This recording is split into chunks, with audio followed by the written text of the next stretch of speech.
Bunt wie meine Schuhe, so bunt ist Gottes Gnade, das steht jedenfalls im 1. Timotheusbrief in der Bibel.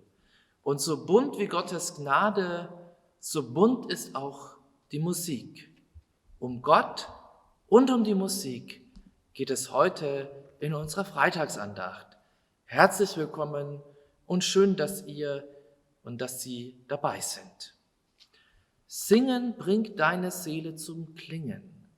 Aber habt ihr euch schon mal die Frage gestellt, wie klingt Gott? Wie klingt Gott für Sie oder für dich? Ist er so leise wie ein Atem? Das hebräische Wort für Gottes Geist, Ruach, das kann man auch mit Atem übersetzen. Oder ist er so laut wie ein brüllender Löwe, wie wir das im Hosea-Buch finden? Stell dir mal folgende Frage. Welches Instrument würde Gott spielen? Ist das etwa die Posaune, mit der Gott im Alten Testament immer angekündigt worden ist?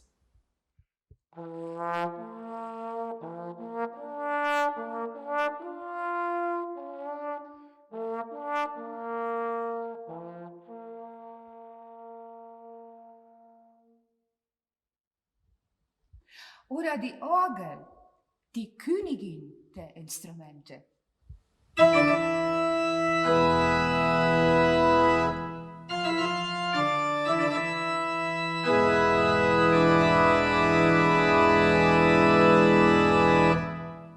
Oder vielleicht die Trommel, so wie Miriam sie gespielt hat nach der Errettung von den Ägyptern.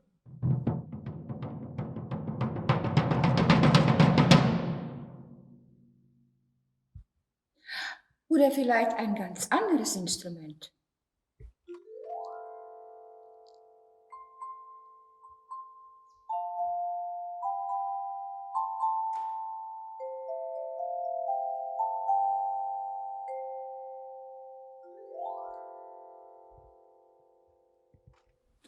Oder vielleicht würde Gott auch in einer Band spielen, zusammen mit Jesus und dem Heiligen Geist.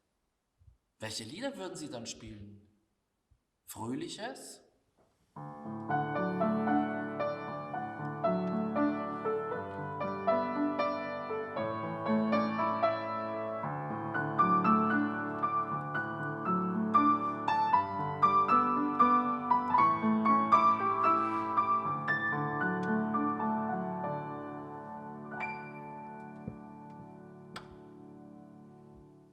Oder kirchliches?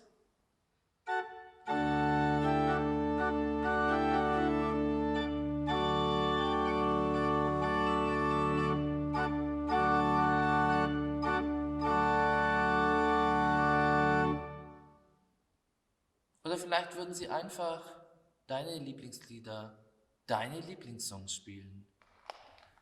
Wie klingt Gott für dich? Welche Melodien hast du auf den Lippen, wenn du an Gott denkst? Wir sprechen oft mit Gott, wir beten, aber wo steht denn geschrieben und wer sagt denn, dass das Gebet gesprochen werden muss?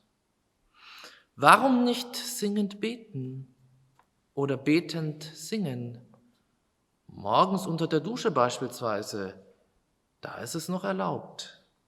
Musik durch Gebet, Gebet durch Musik, auf jeden Fall von Herz zu Herz, von dir zu Gott und von Gott zu dir.